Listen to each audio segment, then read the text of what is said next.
Robots Radio presents... Rated M for mature.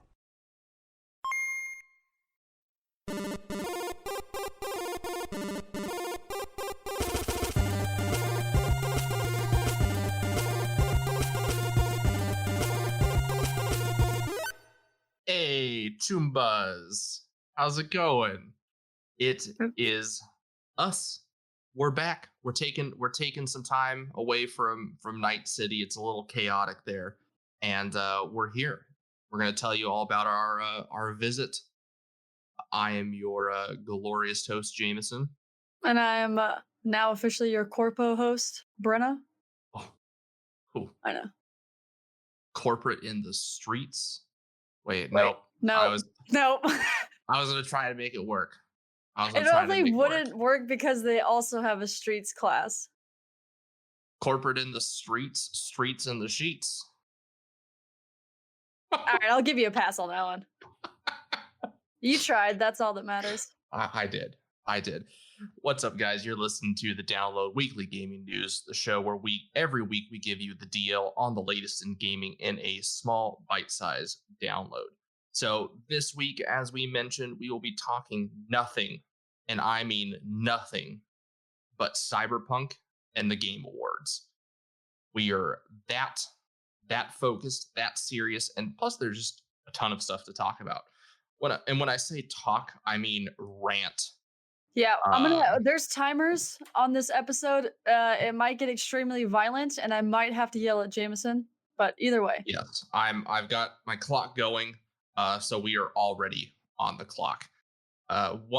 Couple announcements though before. So holidays are coming up, which means we will be taking a brief break to enjoy the holidays. What does that mean to you? Well, it means you get to enjoy some bonus content, something different than what we normally do, just because there's not going to be really much gaming news in general as everyone is enjoying the Christmas holidays. So we have some special stuff lined up for you for those weeks where we won't be around. I'll post probably the dates later on Twitter this week, once we've got it kind of all our travel plans all finalized. And then also, it's that time of the year. It's State of the Podcast. So you can also expect that to come in January when we get back from the holidays. Can't believe it's been 6 months already. I don't want to talk about it. I know. So we'll have a whole heap of stuff to discuss then. So we'll get to all that later. And as always, we're sponsored by Loot Crate, Gamefly, Green Man Gaming, and NordVPN. It's a little late to pick yourself up a Loot Crate or for your special friend for the holidays, but you can order them a Gamefly subscription, allow them to download the latest. What? Or, obviously people might be getting Visa gift cards or money for Christmas. This is one of those things. If you get some money for Christmas and you want to get a loot box, go ahead and do that. There you go. You can give them a Gamefly subscription so they can try out Cyberpunk without having to buy it first. Or you can buy them Cyberpunk through Green Man Gaming. All sorts of delightful options for you Cyberpunks out there. All right. We're not going to mess around anymore. We're going to dive right into it. I even have notes. I wrote notes. I have a few notes as well, but they're on my phone. Yes. So our plan of attack. We are going to briefly talk about I hate to say official reviews about Cyberpunk, reviews from the gaming media outlets. And then we will talk about our thoughts and experiences playing the game. And then we have a whole bunch of other little things to share with you about Cyberpunk. So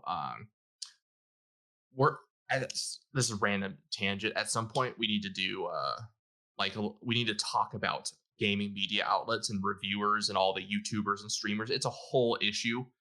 It just made me think of. Anyway. Well, that's kind of what our half of the episode is centered around because of the Game Awards and how that was a monstrosity. Very true. Very true. Well, and some of these reviews are monstrosities. So this first one, we're not going to talk about the reviews, period. We're just going to kind of gloss over them because, frankly, the reviews are either like outrageously positive, like 10s, or they are outrageously negative. I saw 4. How Call of Duty Black Ops gets better scores than that? We don't need to talk about the reviews that Call of Duty purchases every year. The massive amount. Anyway, so there's all the reviews. They do have some nuggets in there of decent reviewing, but to be frank, most of them just focus on how buggy the game is, which totally valid concern. The game is very buggy. We'll talk about that when we get to our experiences. I know that PlayStation and Xbox players, like Xbox One and PS4 players, are having a really rough go of it. But again, we're going to talk about that when we get there. So I feel like a lot of the reviews are doing the game a disservice because they're not focusing on the content of the game, but the quality of the game. They are hung up on the bugs, and they're hung up on things that can get fixed or things that I say are superficial in the sense of a fictional game that doesn't exist. And so one of the early reviews that caught my eye that really sent me on this path was this Polygon review. And immediately off the bat, you can just read from the first couple sentences that this person's already like butthurt. Very negative. They're upset with all the marketing the game did, and they feel that the game doesn't depict this dystopian future, that it's more obsessed with the past. And to that I say, I'm sorry, what game are you playing? Yeah, I don't understand that. It's everything. It's a cyberpunk world that really does it's so weird. So have you noticed that there's a lot of children just walking around by themselves? Yep. So it's like it pushes it forward in like a weird way where like obviously right now that would never happen, but that's such a small detail that like kids are like adults, and it's just So 2 things I will say when talking about the either player reviews or reviewer reviews about Cyberpunk is 1, people just generally don't understand the Cyberpunk genre. They have no idea what the genre means and what it focuses on. And then secondly, people let the hype dictate their thoughts on the game. And I don't understand what the hype is. What were you expecting? What was the expectation? It was astronomical, I think, was the expectation, that they expected it to be this be all end all, the pinnacle of gaming. And then the fact that it fell short of that is a disaster to their world. I feel like the ideas that people had in their head are not possible with current technologies. 100%. So I just don't understand it. And yeah, obviously the cyberpunk world is like super over the top. Everything is absolutely insanity to the extreme. Like obviously these people have replaced 90%, some of them, replaced 90 to 100% of their body with robotics. And so, I mean, how do you not enjoy this game? It takes that and it really does push the envelope. Yeah, and I think that CD Projekt Red did a great job at tempering expectations. They were very transparent this entire year. Right from when they delayed the game in the very beginning, back in March when COVID started, they said straight off the bat, we cannot optimize this game for console. They said next gen and last gen. They just are having difficulty making it work, and that was why they needed to postpone. This entire time, it has been the lack of power from the consoles. And we've said it a bunch that, frankly, this should have been a PC-only game. In my perfect world, I would have released this on PC now, as is. Great. They fixed the bugs. And then maybe in 4 to 6 months, it gets released to next-gen consoles with no last-gen console release. And I think we'll get to that when we talk about the glitches, but I'll kind of touch on it briefly. Is Yeah.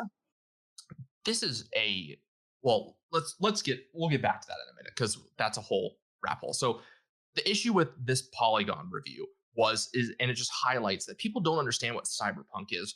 I remember that we talked about last year that trans model in the promotional poster, Mix It Up. Right. Yeah. And we said straight off the bat, like, this is a fictional world.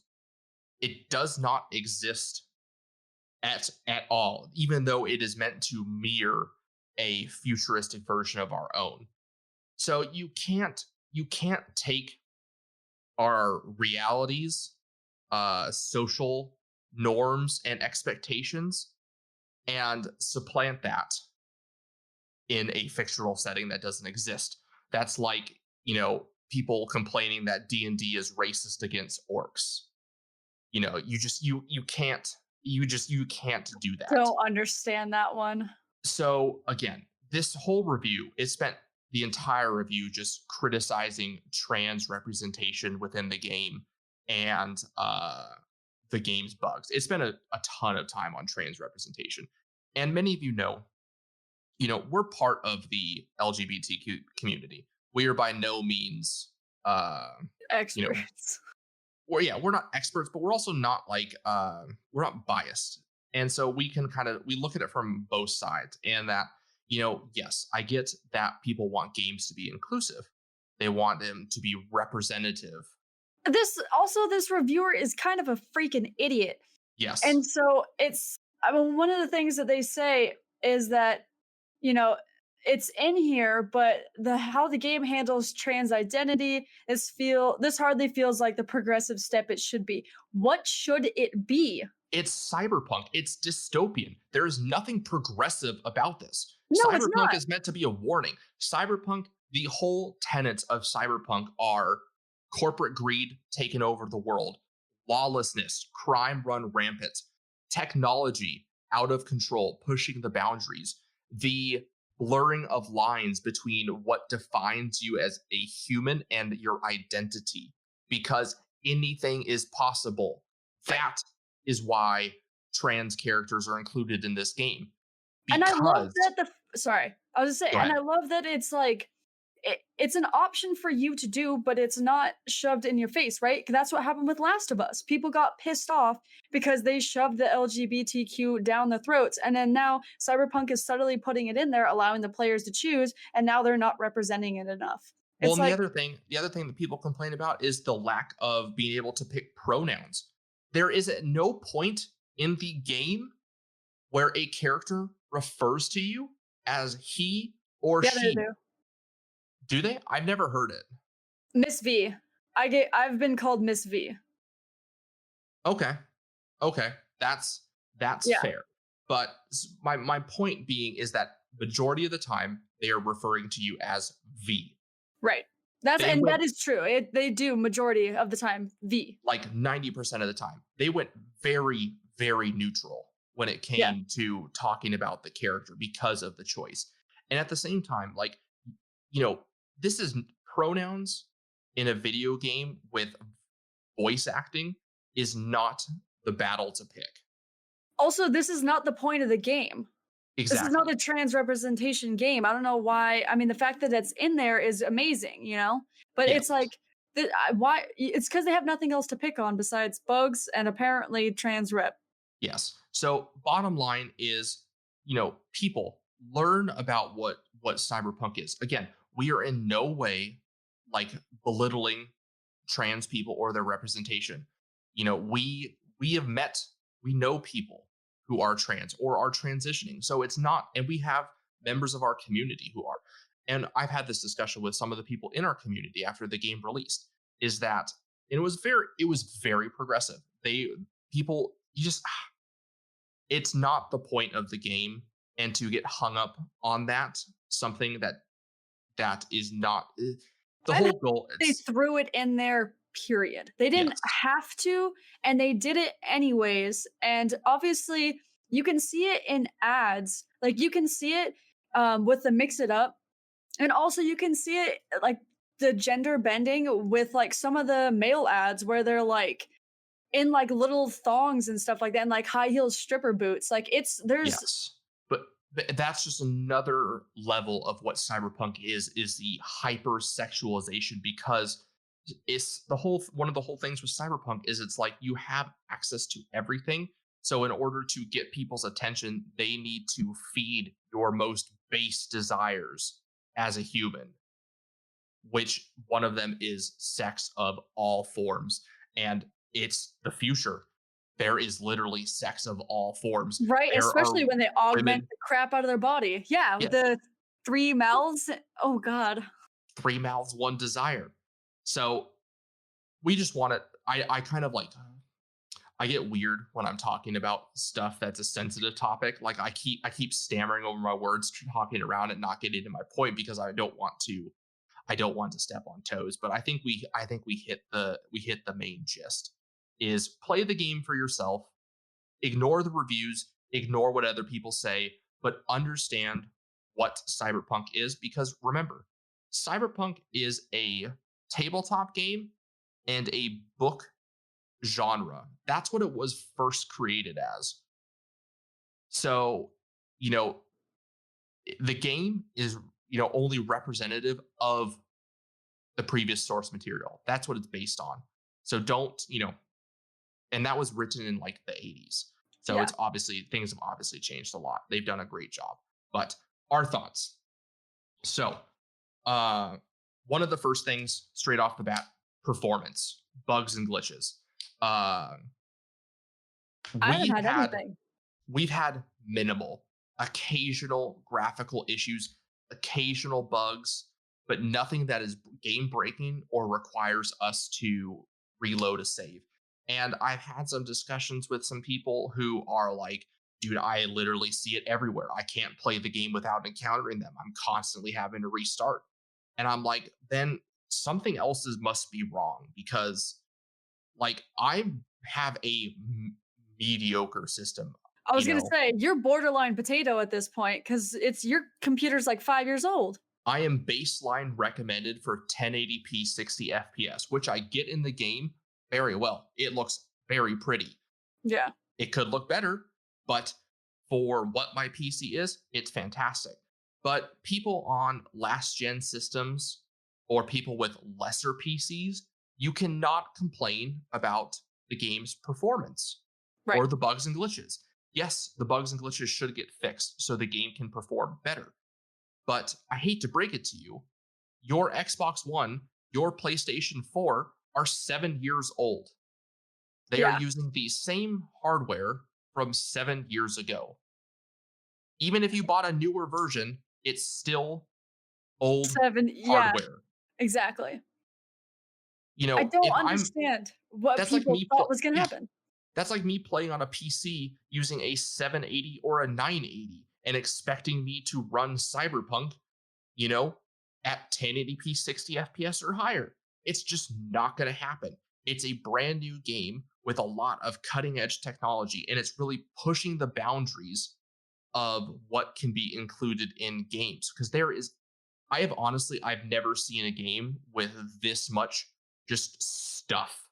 Like it's dense. It is dense. Like it's insane. And just not even just dense, but just structures, props. Right. And honestly, because I'm not going to spoil anything, you have to run around the game for a second because something happens to your car.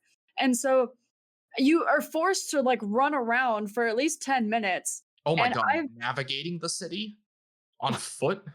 Well, it's a little bit of a mess because it is so compact, but there are a million NPCs everywhere. And every shop that you run by has working lights. You can look inside of it.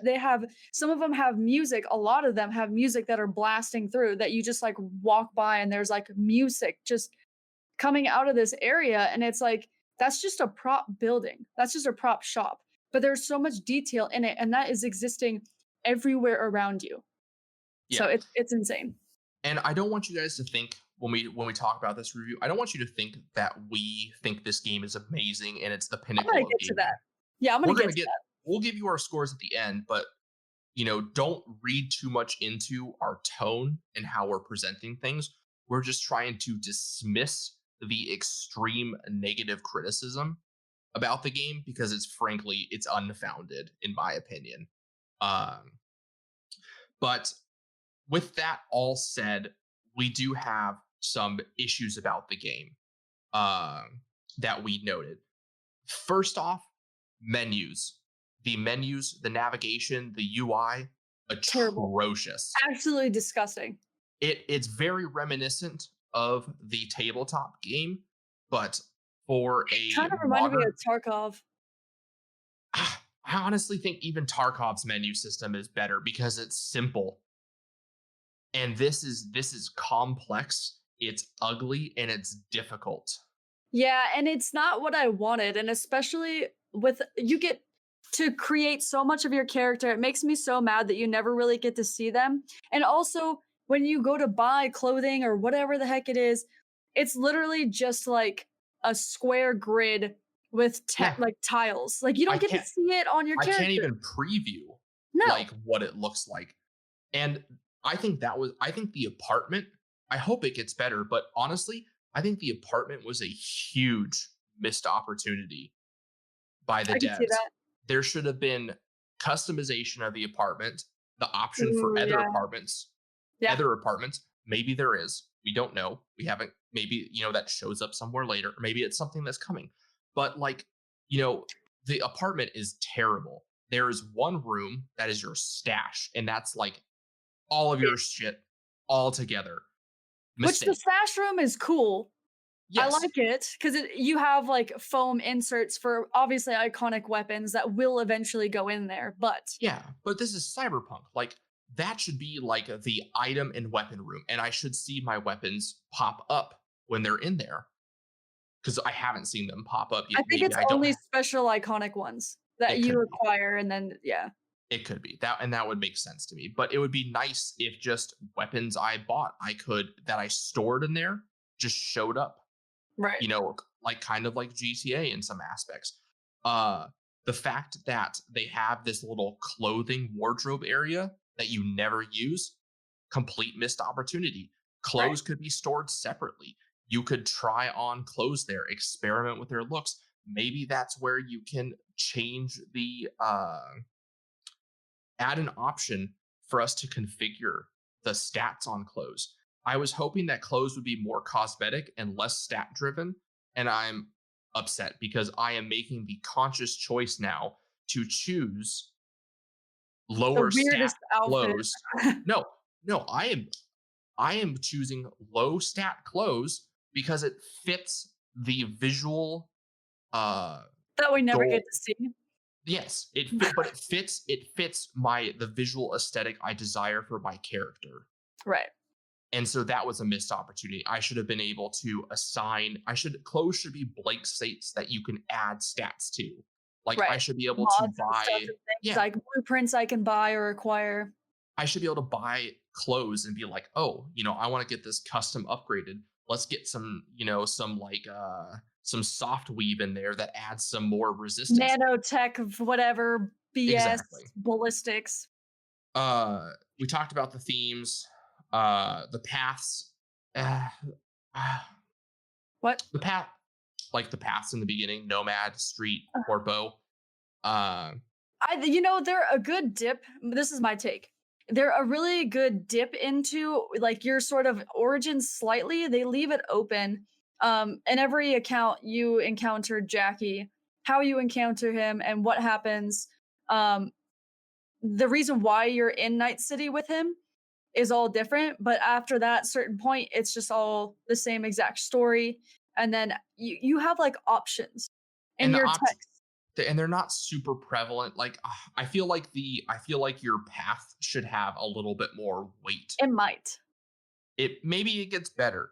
I don't know because I've seen obviously Jamie and I we tried to play through all of the very beginning intros, and so I am currently running through my corpo, and I've seen the main character that you run into the streets just randomly pop up in my phone calls. So I don't know. It feels like you're going to run into all these characters. Yeah, at some point. Yeah, it's interesting. The tutorial leaves a lot to be desired. Like I didn't Tutorial. exactly. Like it tells you some basic things, but then at a certain point, I didn't even know the menus existed until I'm like, where's my inventory?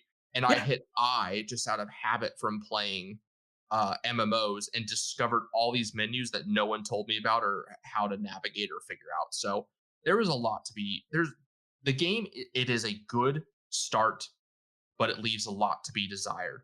My score for the game 8.0. I was gonna say an 8 as well.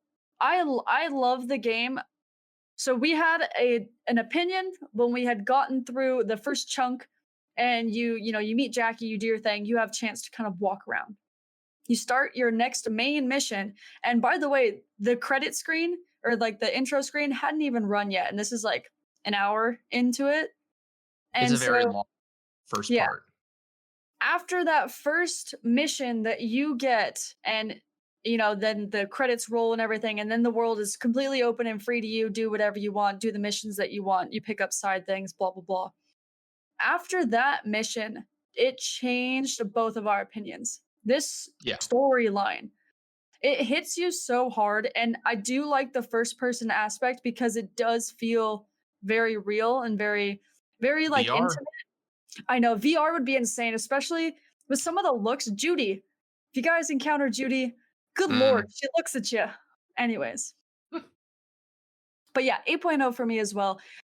It will get better, And and I that's think it'll start to climb. yes, I would give the game a 7.0 if I did not know that it's going to only get better.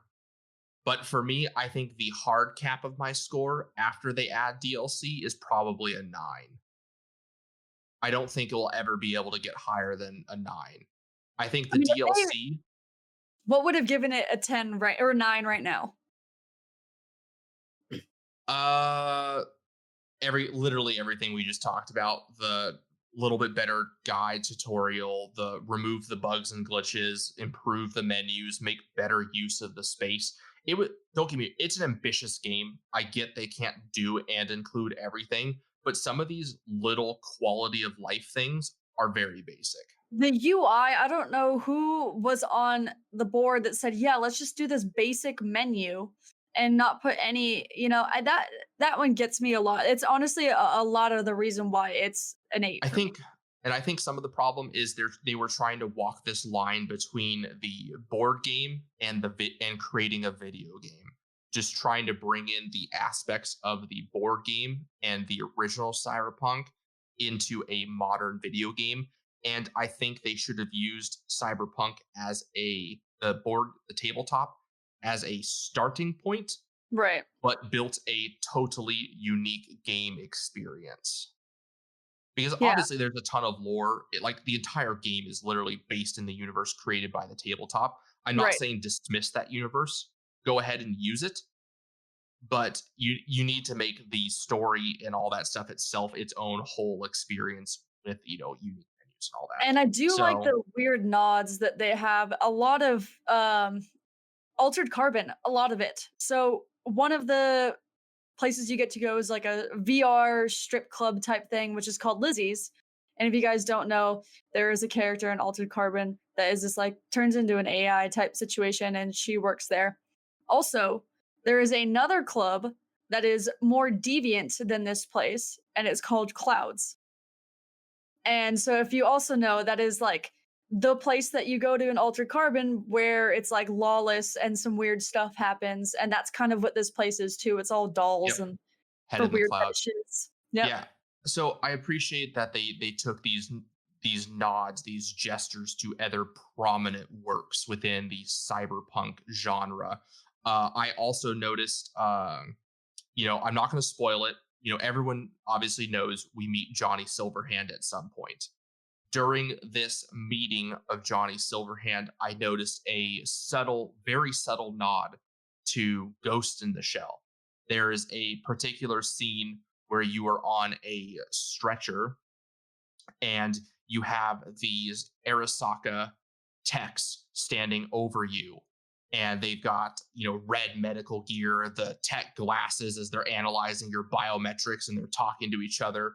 And I was like, oh man, this is so reminiscent of Ghost in the Shell when Major is being taken, and the Honka Robotics guys are standing over there wearing looking exactly the same, and they're about to, take. And then they even make some quotes in the game. Victor at one point made this quote about how the body is just a shell, and that this I can't spoil it. The body is just a shell and it's trying to be filled, which is again another emphasis to Ghost in the Shell.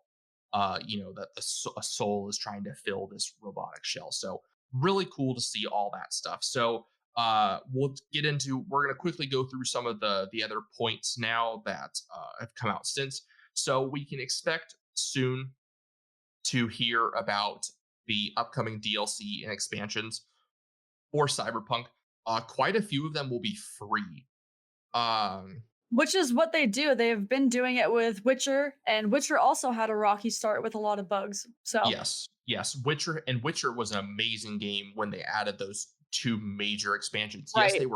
Yes, they were paid expansions, but good God, did they completely change the game? So and I'm we can hoping that happens here.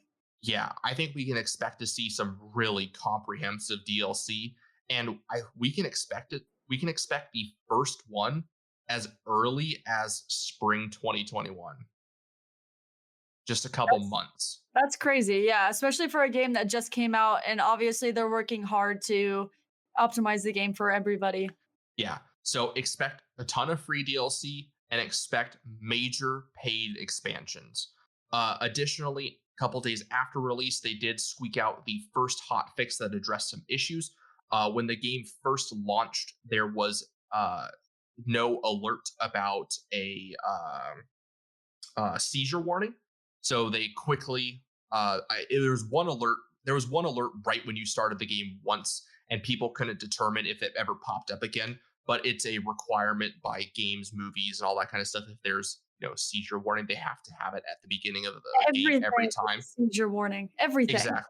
Exactly. So they fixed that so it shows up now all the time. And additionally, they're working hard to patch all of these bugs.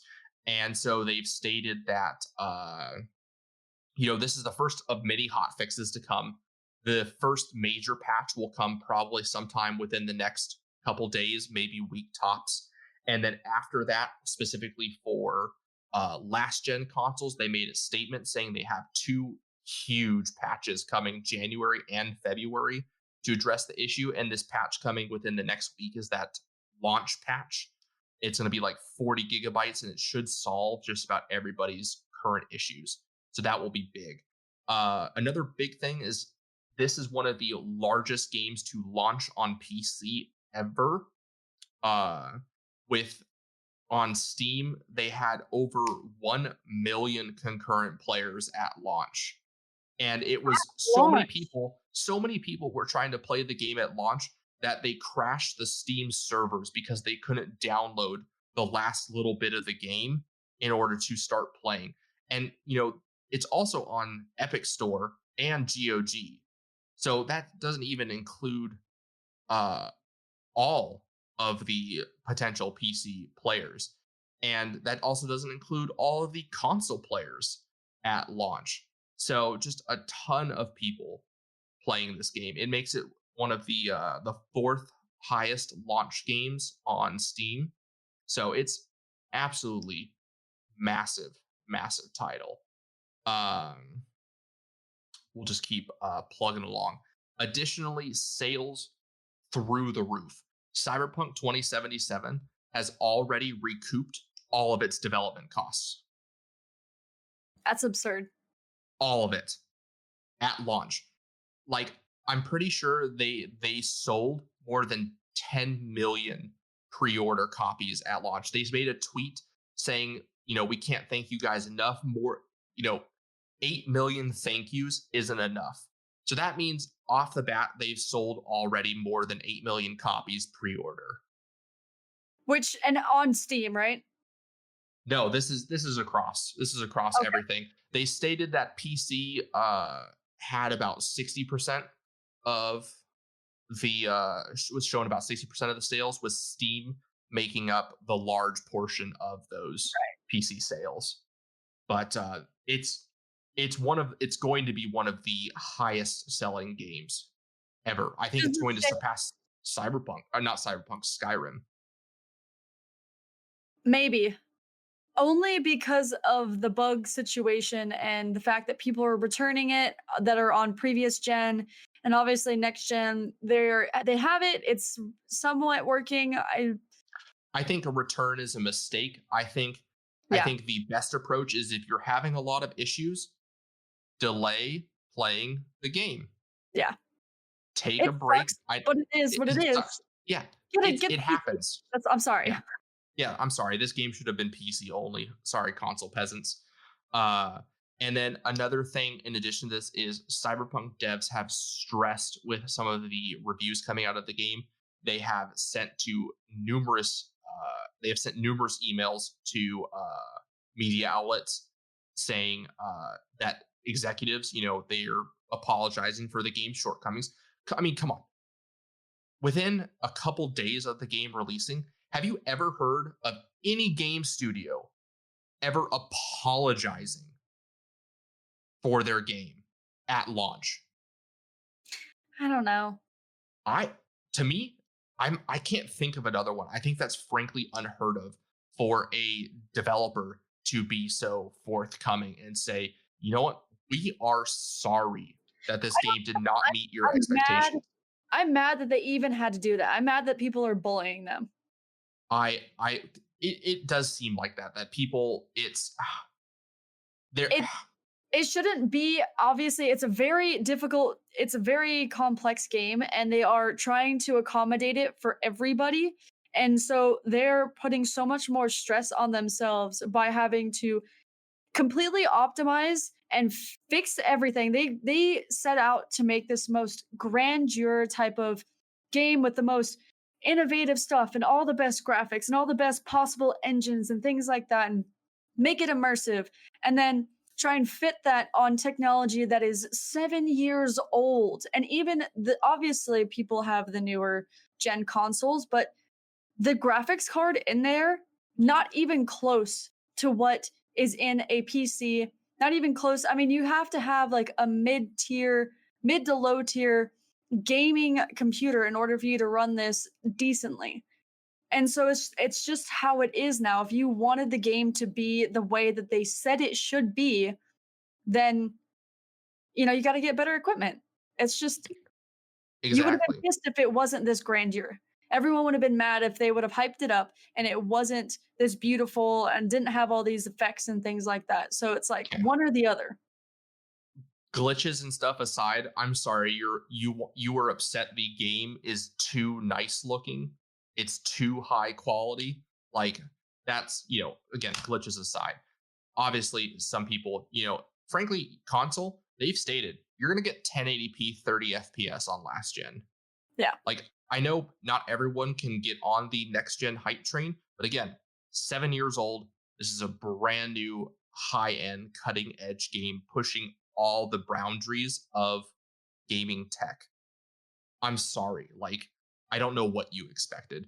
Additionally, Cyberpunk devs have said, executives, they've taken the blame, but they've also said that their bonuses do not hinge on how the game is reviewed, which is a common practice apparently in the industry, that based on the reviews, bonuses will not hinge on that. So they've stated that these bonuses, are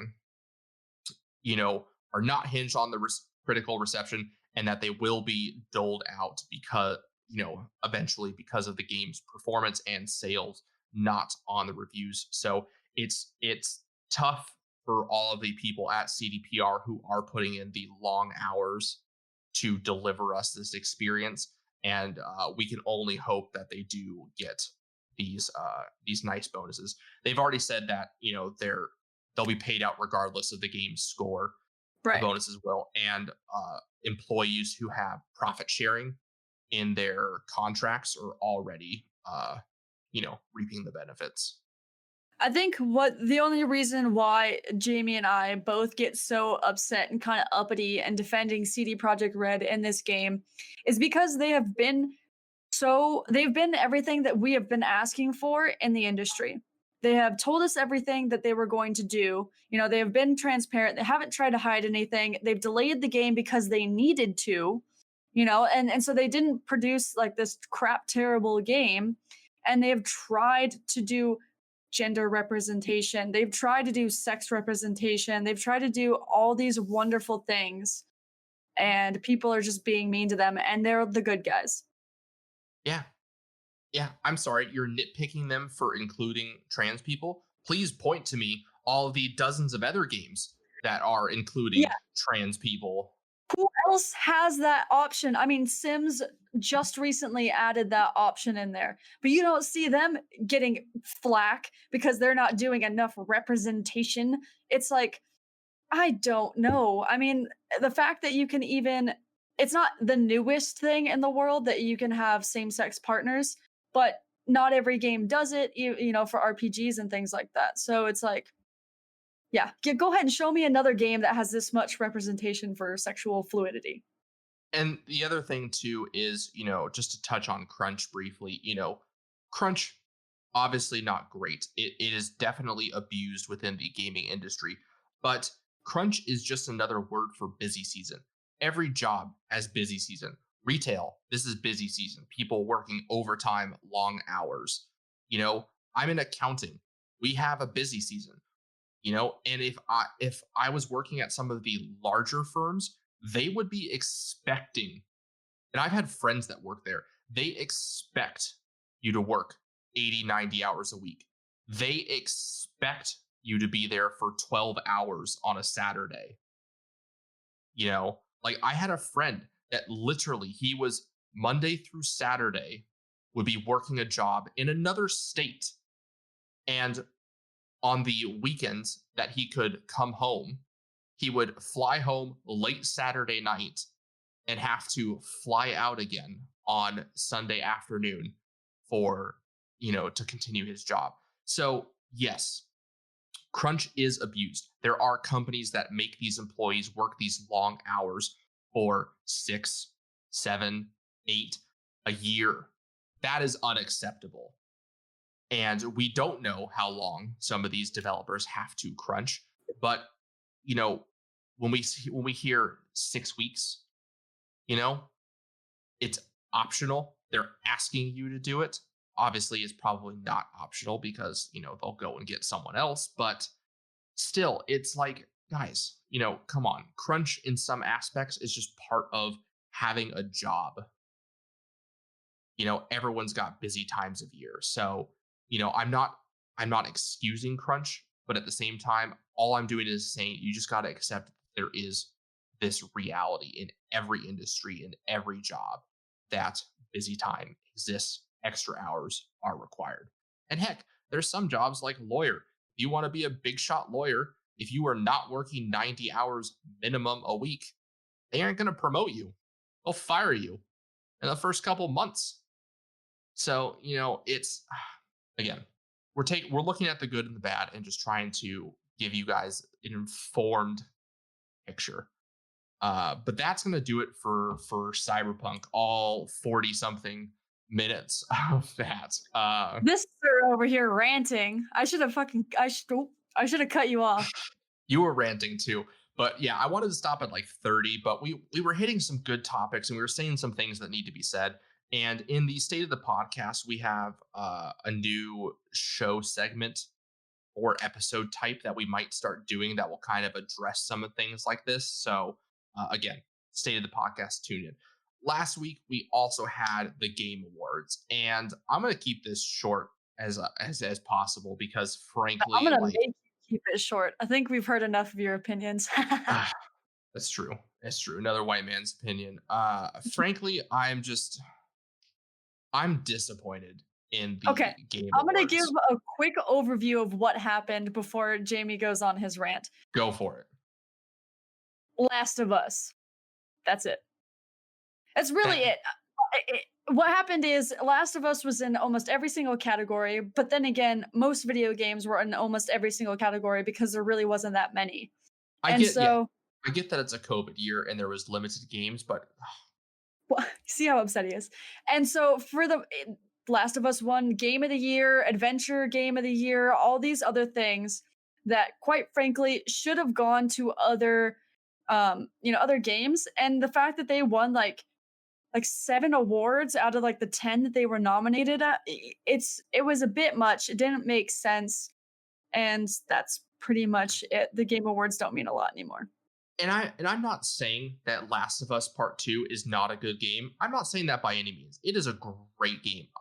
And again, I haven't had the opportunity to play it, but we have talked at great lengths with people who are die-hard Last of Us Part 2 fans, and they made very, very convincing arguments for the game. And I know that the game does have phenomenal storytelling, and I know that the game was, had Even for long die-hard fans, the story fell short. and that could be the hype too. We're seeing that with Cyberpunk too. So I think Last of Us definitely deserved to win awards. Right. But to win all of them, I don't No. think so. And I think win Game of the Year, I do not think so. I would have given it to Ghost of Tsushima, especially coming from a studio where, this is something completely out of their wheelbox. It is a game that received absolute critical praise in Japan, which is frankly unheard of for any game that references Japan in any fashion. Usually is just straight flat rejected by Japanese society. So, And I don't understand like some of these wins. Like best score in music, Doom Eternal. What?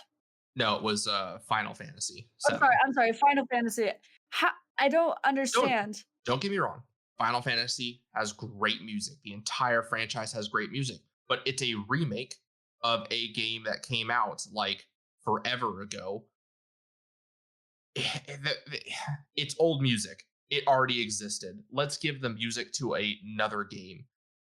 Frankly, the lack of wins by Hades was incredibly disappointing because that was a phenomenal It's an title. indie game, so it makes sense. I don't understand the no wins for Assassin's Creed. I mean, that should have gotten Best Action Adventure, but Last of Us 2 got that. Are you kidding me? I wouldn't even describe Last of Us Part 2 as an action adventure game. It's more of a story. It's more of a interactive storytelling game with some action. How? I'm actually speechless on that one. And Assassin's Creed Valhalla was nominated for 2 categories. It was nominated for Best Action Adventure and Best Innovation in Accessibility. But it didn't win that. No. It was just a terrible awards. Among Us won Best Multiplayer Game. The game didn't even come out this year. It came out in 2018. I get that it could win Best Mobile because the mobile version came out this year and that's what propelled Among Us to such popularity. But by no means should that have won Best Multiplayer. That should have gone to Fall Guys 100%, which I don't think Fall Guys won anything. No, it's not. I mean, I do agree. So this is one I agree with. Best Audio Design, Last of Us Part 2. Okay, I totally get that because that's one of the things that makes them immersive. They have Resident Evil 3 on there, but I mean, same argument that we had before. Yeah, it's a remake. Yeah. It's just Ghost of Tsushima won Best Art Direction. That's just like, yes. I mean, it should, yes. It should, but that's disappointing that is the only thing it did win. I don't see how. And I don't see how innovation and accessibility went to Last of Us Part 2. What did they do that was different mechanically? I don't think so. Telling me that the rope mechanics. That was I think it was the rope, the shirt, and the guitar, which is bullshit because innovation and accessibility should be focused on making games more inclusive and playable by all players. That's in my mind what innovation accessibility is. That's about abstract sort of term, sort of area of It is. thinking.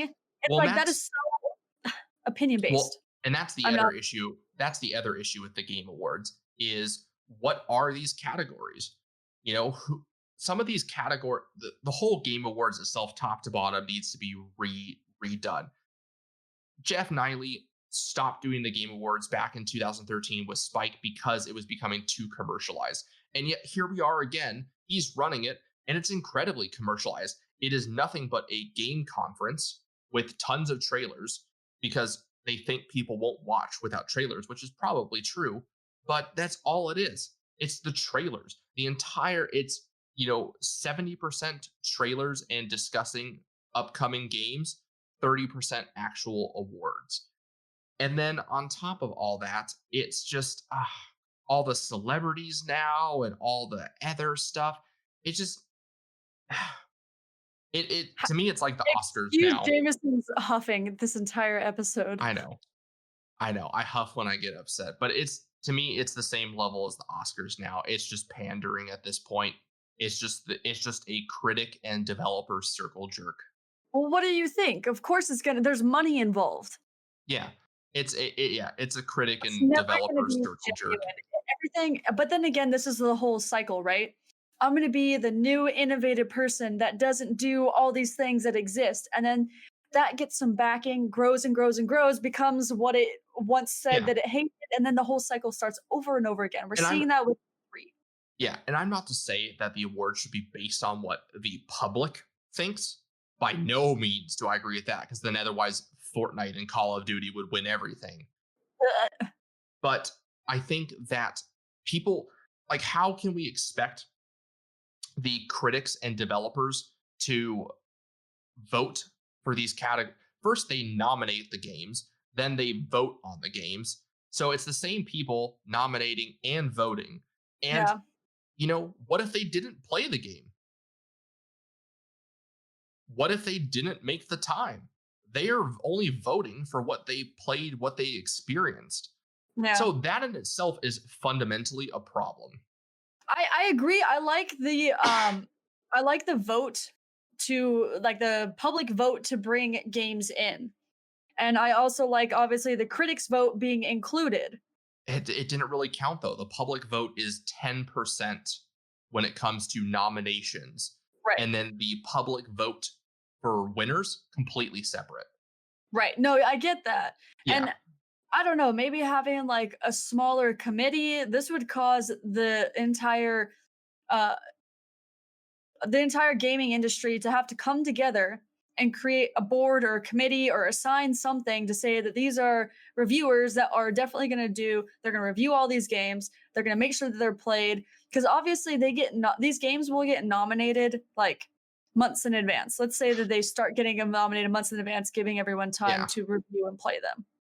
Well, and the other thing too is, that gets into the whole reviewers thing. Is what's the point of reviewers in these gaming news outlets anymore? Because there's a gazillion people on YouTube and Twitch that companies can just pay for their reviews, and people will watch and listen to them.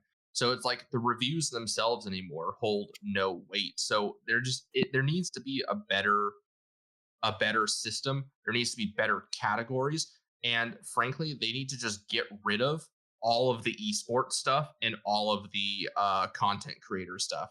They have their own things. This is awards for development of video games, not for playing them. Right. So esports, they are starting to be recognized by ESPN. They have their own competitions. They get recognized for those competitions. Why do we need to vote? Why do we need to include them here? Get rid of them all. And then content creator. I don't care. It's your job. You are making money playing video games. Like, Twitch has its own thing. YouTube has its own thing. Like, you get plenty of recognized anywhere else. You have all of social media, Twitch and YouTube, to post your content. Get out of my Game Awards. Yeah. It's just, yeah. I mean, that's like, we should get a counter. I need a dedicated A dedicated member, a gooseling that will count every single time Jamie huffed, and it will put the number up. And I know some people are probably thinking it's like, oh, well, then why do you include Best Actor and Actress in, the Oscars? It's not the same goddamn thing. And you know it. So, heated, cussing, done. One thing someone did send me that I thought I'd mention is someone sent a post that games made under crunch conditions shouldn't deserve Best Direction awards, because Best Direction is the whole name of the category is the focus on outstanding creative vision and innovation in game direction and design. So that's but they're already doubling innovations, because there's innovation, actual innovation in accessibility, and then now there's innovation in direction. Anyway, so no, it's innovation in accessibility. And accessibility is inclusion of everybody. So again, it's weird. So like again, I see what they're trying to get at, that if you have to crunch, you are not directing your game, coordinating the project effectively, which again, I get the point you're trying to make, but in the real world, everybody does that. That's how we meet project deadlines. Let's change the status quo. Rise up. Huzzah. So yes, Naughty Dog is just one of many studios that just has terrible crunch, like beyond the scope of what is acceptable. I can't handle this word crunch, because it's such a nice way to say you're abusing your workers and getting very close to abusing labor laws. Yes. BioWare is terrible at it. Naughty Dog is terrible at it. Cyberpunk, not Cyberpunk, CDPR is bad at it. They're addressing it, which is nice, but who actually knows? It's definitely an industry problem that does need to be addressed. And I think calling it a nice word like crunch is never going to obviously identify the fact that it is abuse. It's employee abuse. Yeah. So, affect change, make positive decisions, be good. Don't down talk anyone else's beliefs. Don't down talk anyone else's thoughts and feelings. That's the bottom line. I think we need to end this episode on bullet points of everything positive, because we obviously have talked a lot of crap throughout this thing, but there is a lot of good hidden in here. So go ahead and give me your few positive points for Cyberpunk.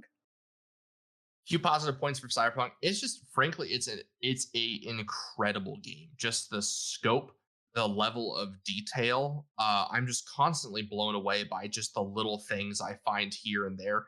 I even chuckled because I picked up an item, and the item description was just someone had a laugh. Right. Spam email. Yes, spam emails saying that, getting what was it? Injections. Yes, you cannot simulate cell growth in your penis to make it bigger. Hilarious. That level of detail, wow, beautiful. Love to see it. Otherwise, it is a solid game. I am excited to see where it goes. I'm excited to keep playing. Good Lord, it's massive too. Agree. I guess my 60 gigabytes. Call of Duty. What are you doing wrong? Yeah.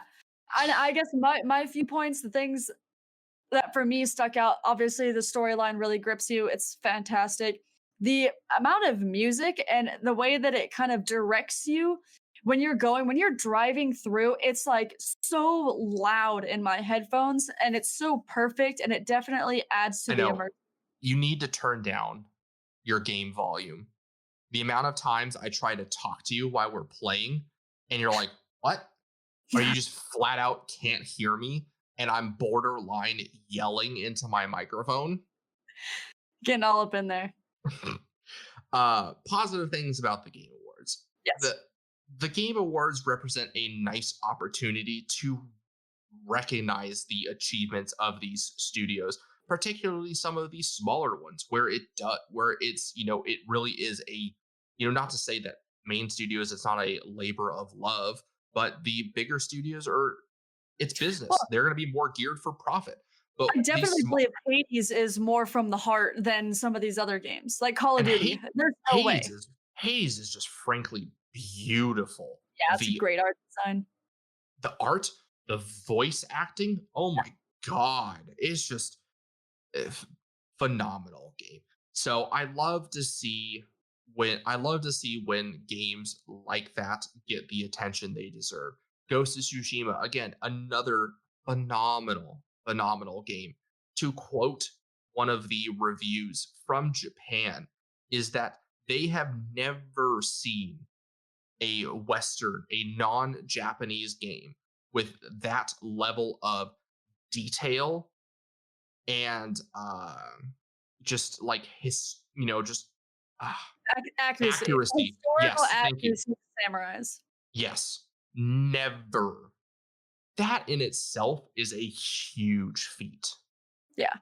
Like And you know what? Japan is For such, yeah, everyone else that can't see that, and obviously for a game that wanted to honor that sort of lifestyle, that's got to be the biggest thing. Who cares about the Game Awards? Obviously, it would yeah. be nice, but You know what? And I'll even say a nice thing about Last of Us. okay. Uh, it's it is a solid series. It has some really hard hitting moments.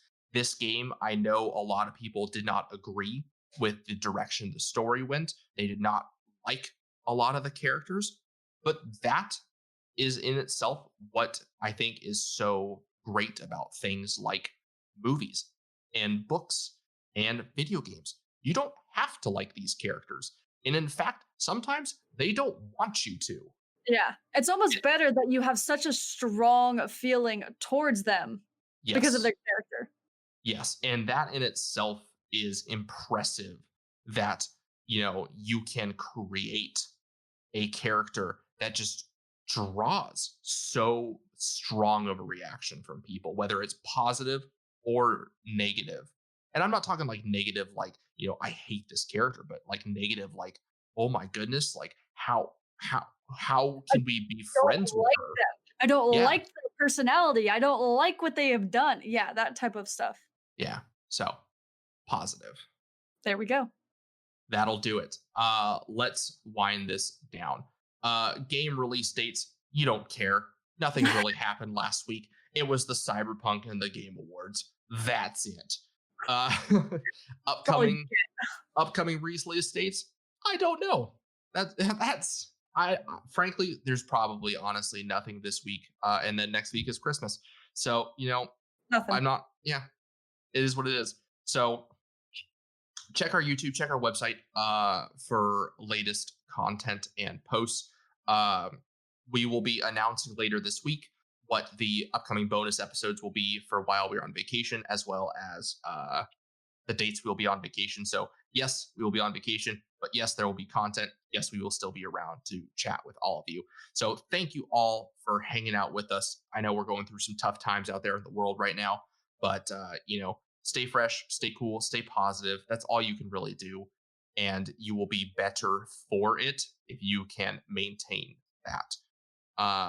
And thank you to those who go the extra mile to support us on Patreon. Like, you've really done a lot to help us over the last year. A couple of you have just, given incredible amounts to us, and we thank you.